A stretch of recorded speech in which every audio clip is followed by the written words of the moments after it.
Je disais donc, l'apôtre Paul est préoccupé par l'évolution spirituelle des églises de Galatie. La Galatie, si vous ne vous rappelez pas, c'est le centre de la Turquie actuelle. Et il y a là des prédicateurs juifs qui n'ont pas de mandat, qui sont venus de Jérusalem semer la perturbation parmi les nouveaux convertis de Galatie, et parce qu'en voulant les soumettre à la loi de Moïse, comme pense-t-il n'importe quel croyant doit l'être. Et Paul a peur que cette même distorsion de l'Évangile ne se répande aussi ailleurs, et en particulier dans l'église de Philippe. Philippe se trouve dans le nord de la Grèce, dans l'actuelle Macédoine. C'est la première église que Paul a pu fonder en Europe. Et il a des liens particuliers avec cette église, il y a des liens particulièrement affectueux avec cette église, et il leur écrit pour les aider à résister. Cela peut nous concerner parce que notre époque aussi est fertile en prophètes autoproclamés qu'il n'est pas toujours facile de repérer comme tels. Aujourd'hui, il y en a qui rejettent la Trinité, par exemple. Il y en a d'autres qui viennent vous imposer des révélations nouvelles qui ont parfois 2000 ans d'âge, sans parler de tous ceux qui sont spécialisés dans les signes des temps de la fin. Je ne méprise pas les signes des temps de la fin, mais je n'accepte pas non plus qu'on en voit un peu partout, parce que ces prophètes eux-mêmes sont un signe de cette fin. Et notre meilleure réaction, c'est de nous attacher aux fondamentaux de notre foi, comme Paul va le rappeler à ses amis philippiens. Et voici comment il le fait dans le chapitre 3 de la lettre qu'il leur envoie. Il a commencé par rappeler ce qu'il est lui-même en tant que juif et toutes les caractéristiques de sa conviction juive qu'il considérait comme des avantages et que maintenant il regarde d'un tout autre œil. Voici ce qu'il en dit. Chapitre 3, verset 7. « Toutes ces choses constituent à mes yeux un gain, mais à cause de Christ, je les considère désormais comme une perte. Je vais même plus loin. Tout ce en quoi je pourrais me confier, je le considère comme une perte à cause de ce bien suprême, la connaissance de Jésus-Christ mon Seigneur. À cause de cela, j'ai accepté de perdre tout cela, et je le considère comme bon à être mis au rebut, afin de gagner le Christ. Mon désir est d'être trouvé en lui, non avec une justice que j'aurais moi-même acquise en obéissant à la loi, mais avec la justice qui vient de la foi en Christ, et que Dieu accorde à ceux qui croient. C'est ainsi que je pourrais connaître le Christ, c'est-à-dire expérimenter la puissance de sa résurrection et avoir part à ses souffrances, et en devenant semblable à lui jusque dans la mort, afin de partager, quoi qu'il arrive à la résurrection d'entre les morts.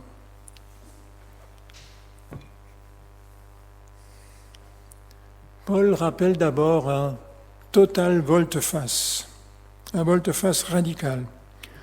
Le judaïsme, naturellement, il sait très bien ce que c'est, et il sait surtout à quel travers de propre justice ce système peut dériver. Son enseignement, bien compris, aurait dû faire sentir le besoin de ce que la parole de Dieu appelle un Goël, c'est-à-dire un rédempteur divin, et il aurait dû pousser à rechercher ce Rédempteur.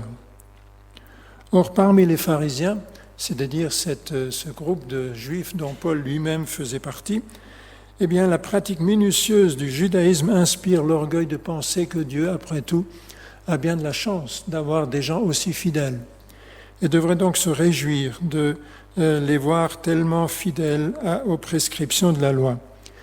Et non pas aux prescriptions de la loi seulement, mais aussi de toutes les prescriptions qu'eux ont ajoutées. Rappelez-vous, dimanche dernier, Claudine a rappelé ce chiffre des 613 commandements supplémentaires.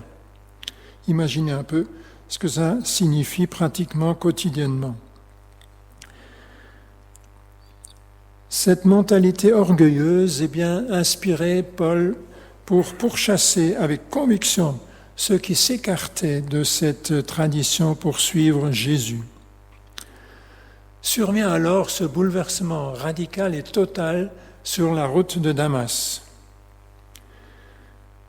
C'est le fier chef du commando qui se retrouve d'un seul coup, le nez dans la poussière, au pied de ses collaborateurs, jeté subitement par terre par celui-là même qu'il poursuit, qu'il cherche à persécuter depuis tout un temps.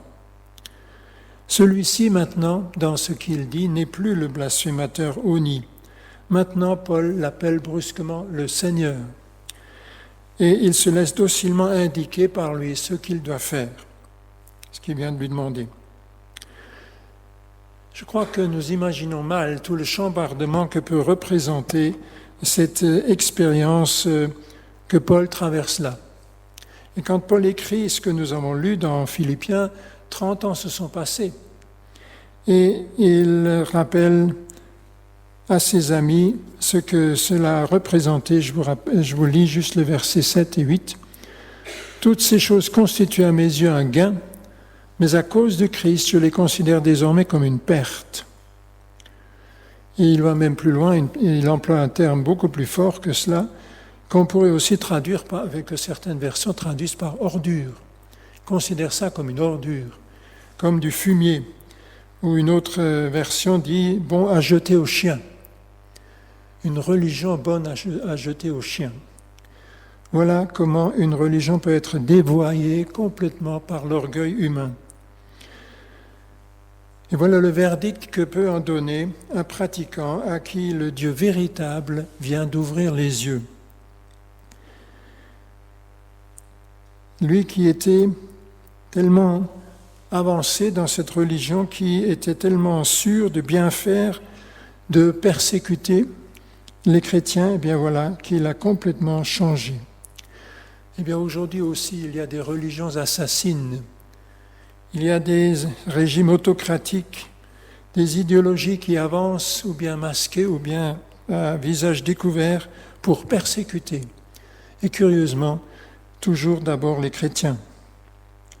Certains adeptes, brusquement dessillés, eh bien, en sortent tous stupéfaits de l'étendue des erreurs qu'ils ont pu cautionner jusqu'à présent, et que maintenant ils décrivent de manière impitoyable. Le judaïsme, c'est bon à jeter aux chiens, d'après ce que dit Paul. C'est pas moi je n'ai rien contre le judaïsme. Mais nous-mêmes, faisons bien attention à rester vigilants. Nous aussi, nous n'avons qu'une seule fierté, légitime. Eh bien, c'est la croix dressée pour notre salut éternel. Nous n'avons qu'une seule cause à défendre vraiment.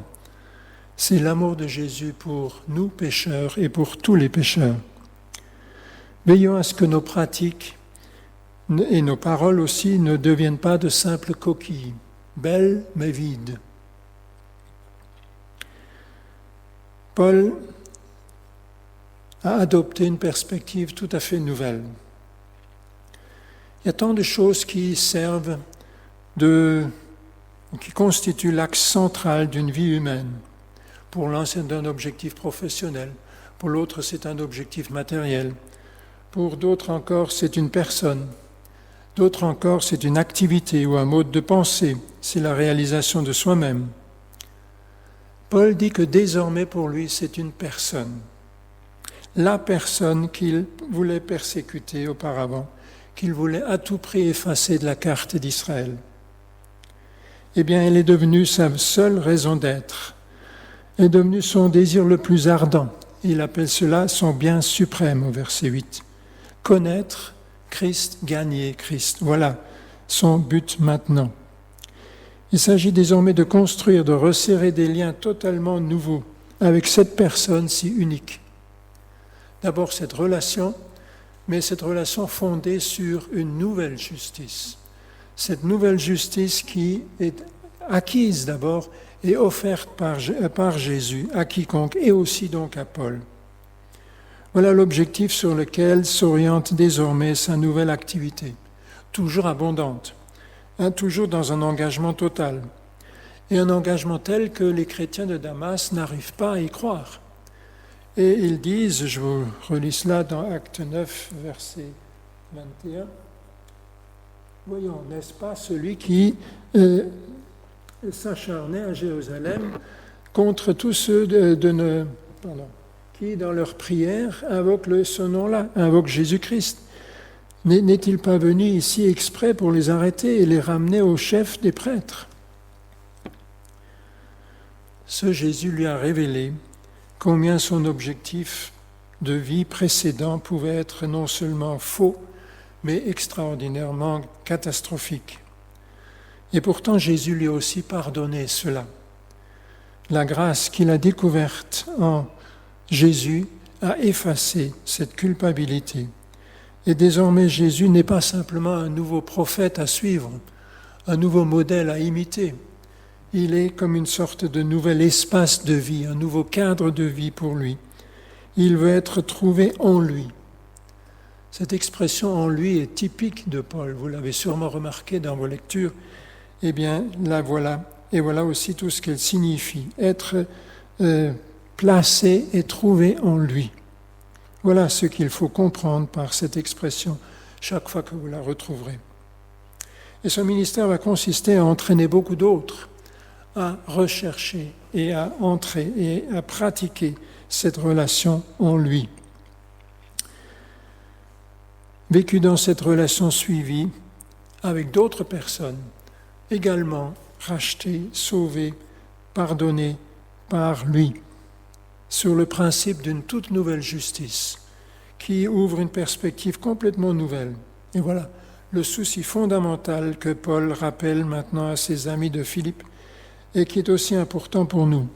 Cherchons à connaître Christ de manière toujours plus profonde, plus personnelle. Et alors nous pourrons aussi travailler avec lui et pour lui dans le bon esprit. C'est le bon ordre des choses. D'abord le connaître, d'abord recevoir sa justice, le connaître et le gagner pour pouvoir nous laisser conduire à son service. Servir, oui, mais avec quels moyens? Eh bien, avec de nouveaux moyens.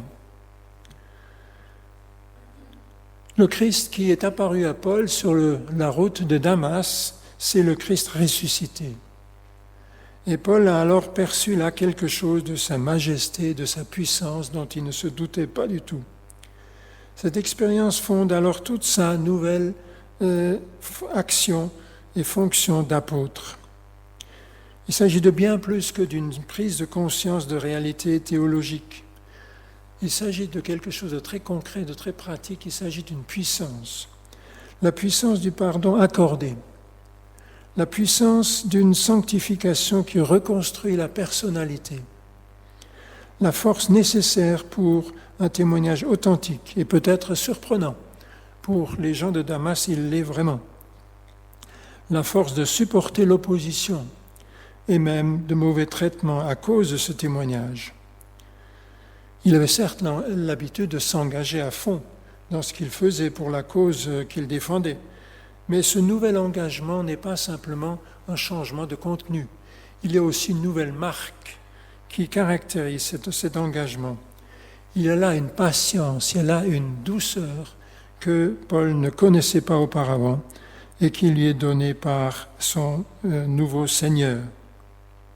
Certes, il se sait limité, il se sait faible, mais c'est cette conscience de faiblesse que Jésus va utiliser pour que sa puissance, la puissance de Jésus, puisse travailler à travers lui. Et en tout cela, Paul nous sert de modèle, mais pas seulement sous cet aspect de la puissance, ou plutôt sous un aspect bien précis qui, moi, me bouscule bien souvent. Je sais dire beaucoup de choses sur la puissance de Jésus, mais dans quelle mesure et jusqu'à quel point est-ce que j'attends pratiquement les effets de cette puissance? Et en face d'un drame, en face d'une souffrance, est-ce que je suis prêt à croire que cette puissance s'appliquera à cette situation? Est-ce que ma certitude pratique, c'est que Dieu peut et va changer les choses en réponse à ma prière, qu'il va redresser une situation désespérée parce que je le lui demande en comptant sur la puissance de résurrection de Jésus. une nouvelle perspective, un nouvel engagement, mais aussi de nouveaux risques. Et ça, c'est aussi un des fondamentaux de la vie chrétienne. Vouloir connaître Christ entièrement, cela inclut un aspect plus douloureux, c'est partager son rejet. Il le dit au verset 10, c'est ainsi que je pourrai connaître le Christ, c'est-à-dire expérimenter la puissance de sa résurrection et avoir part à ses souffrances en devenant semblable à lui jusque dans sa mort. Sous l'influence de la croyance au dernier siècle en un progrès infini, progrès de l'humanité, l'Église a pensé longtemps à une diffusion prodigieuse de l'Évangile qui va se répandre dans le monde entier jusqu'au point où justement l'Évangile aura gagné le monde entier et il ne manquerait plus qu'une seule chose, c'est le retour du Christ. Ce n'est plus tellement la perspective actuelle, vous le savez. Il s'est passé des choses depuis la fin du XIXe siècle. Et pas seulement les guerres, mais aussi ces idéologies, ces religions persécutrices de plus en plus violentes, qui nous rappellent un fait fondamentalement choquant et illogique à un certain point de vue, et que Jésus lui-même, que Paul nous rappelle que Jésus avait lui-même annoncé déjà. Paul dit que ceux qui sont décidés à vivre dans l'attachement à Dieu, par leur union avec Jésus-Christ, connaîtront la persécution. Autrement dit, ce qui est profondément choquant est aussi profondément normal. Paul l'a vécu, et il l'a tellement vécu qu'il le considère comme inévitable. Il en parle d'une façon tout à fait normale et directe. Quel être humain aime la souffrance? Quel être humain se plaît dans les conflits? Et je ne vais pas vous faire croire que la parole de Paul que je viens de vous lire me laisse indifférent. Mais je me dis que si le Seigneur l'a annoncé, et ça ce n'est pas quelque chose que je dis à la légère, eh bien, s'il l'a annoncé, c'est qu'il donne aussi les forces nécessaires pour le vivre, s'il le faut. Et si c'est lui qui l'annonce, eh bien, c'est lui aussi qui décide du début et de la fin de l'événement. C'est lui qui va donner l'endurance. C'est lui qui définit la raison et le but visé. Il ne permettra pas que cette épreuve dépasse nos forces. Il est le maître des circonstances. Mon horizon ultime, ce n'est pas un hasard aveugle, comme on l'appelle souvent. Ce n'est pas non plus ce que d'autres appellent une destinée inévitable. Ces deux notions me semblent être des notions païennes, qui n'ont pas la place dans une vie chrétienne. Mon horizon, c'est l'amour du Christ, qui veut me faire expérimenter la puissance de sa résurrection, comme le dit Paul là, au verset 10.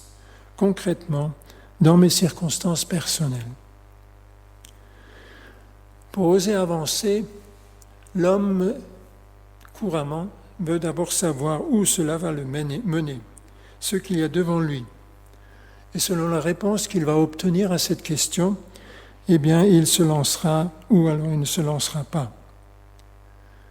Eh bien, comme chrétien, même à mon âge, j'ai encore besoin d'apprendre à procéder autrement. D'abord à savoir, et à le savoir très concrètement, si c'est le Seigneur ou moi qui ai décidé d'une entreprise. Et si c'est bien lui, eh bien c'est de croire qu'il en sera aussi le maître d'œuvre. Efficace tout au long. S'il me lance dans une entreprise, eh bien c'est lui qui me lance, c'est lui qui en est aussi le directeur en quelque sorte, c'est lui qui en assurera le résultat à sa façon et au moment qu'il aura choisi. Cette manière d'envisager les choses, cette manière de vivre aussi l'épreuve, eh bien, n'est pas une manière passive, en victime, mais il s'agit de reconnaître la puissance, la présence, la volonté, la souveraineté de celui qui est Seigneur. Et c'est bien lui et non moi, ou un intérêt personnel qui constitue le centre de l'affaire à ce moment-là. Et ainsi on peut vraiment avancer spirituellement en se chargeant de la croix que Christ nous donne mais avec ses forces. On pourrait résumer en quelque sorte ce que Paul dit là par l'expression « vivre en fonction du but ». Pour connaître et gagner Christ, voilà l'enjeu, la raison de vivre et d'agir de Paul. Et c'est ce qui nous protégera aussi d'une routine stérile, qui nous permettra de ne pas reculer devant les épouvantails que le diable aime tellement dresser devant nous, et d'avancer malgré des choses qui pourtant sont évidentes, et évidentes dans le sens inverse, et qui voudraient nous dissuader. La destination, ce n'est pas l'inconnu. La destination, c'est Christ lui-même. Christ comme Seigneur de ma vie, lui entièrement. Et alors devient beaucoup plus proche et beaucoup plus personnel le verset 1 du chapitre 3. Je vous rappelle, je le lis. « Enfin, mes frères, réjouissez-vous de tout ce que le Seigneur est pour vous. Il ne me coûte pas de le répéter en vous écrivant, et pour vous, cela peut vous contribuer à votre sécurité. Réjouissez-vous de tout ce que le Seigneur est pour vous. » Que le Seigneur nous bénisse de cette façon-là.